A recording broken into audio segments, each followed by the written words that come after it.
Most people assume the future of artificial intelligence is being written in exactly one place: Silicon Valley. The United States spent hundreds of billions of dollars to build an undisputed lead in frontier tech. But the most downloaded AI model on the planet isn't American. It's called Qwen.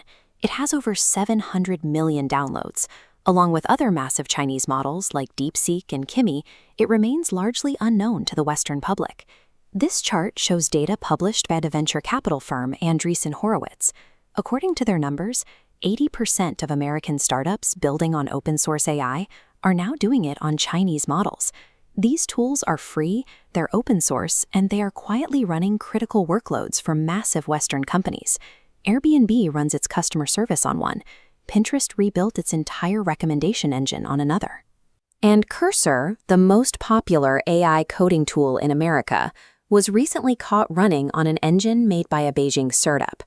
Questions about data security and Beijing censorship are valid, but the engineers and investors running real companies have already switched. They know the economic advantage is too large to ignore. The latest performance benchmarks out of Stanford University explain why.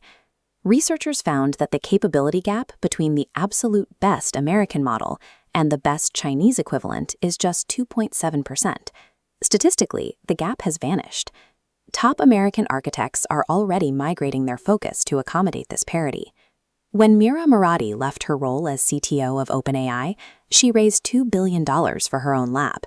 The very first tool her team shipped was designed specifically to help developers fine-tune Alibaba's Qwen model. When the performance output between two products is nearly identical, the global race stops being about sheer capability. It becomes a competition of cost. Corporate infrastructure decisions eventually come down to three universal metrics: good, fast, and cheap.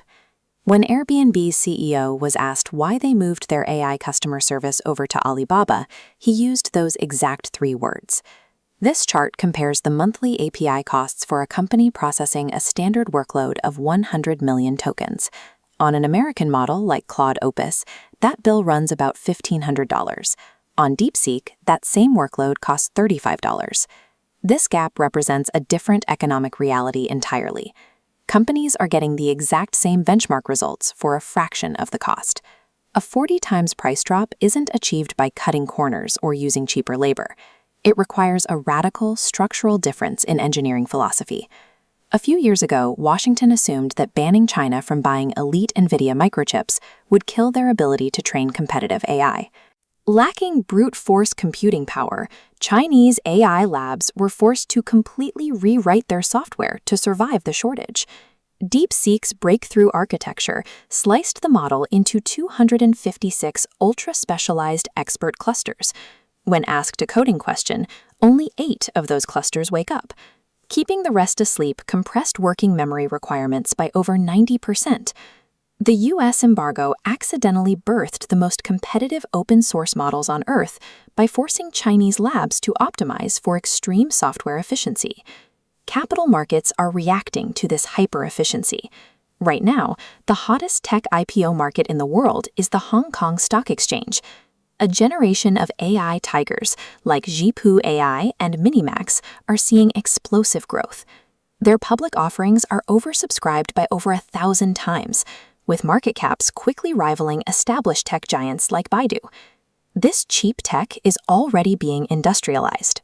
China's short drama industry produces 470 new shows every single day because AI tools slashed their production costs by 90% and cut timelines from a month to 5 days. When world-class technology costs nearly nothing to run, the playing field flattens. It enables a new era of one-person companies that can scale massive operations using open-source tools. Real risks remain. Chinese models carry political censorship, data handling concerns, and the threat of future U.S. regulatory restrictions. Smart companies are responding with a strategy of hedging. They route heavy, cost-sensitive workloads through cheap Chinese models, while reserving Western models strictly for tasks requiring maximum compliance. Europe has essentially regulated itself out of this race. Strict legislation raised costs and slowed deployment to the point that the continent produces brilliant researchers, but zero global AI products. The AI revolution is a bipolar race between American capital and Chinese efficiency. The victors of the next decade are the global entrepreneurs leveraging these newly free, hyper-efficient tools to build the next generation of businesses.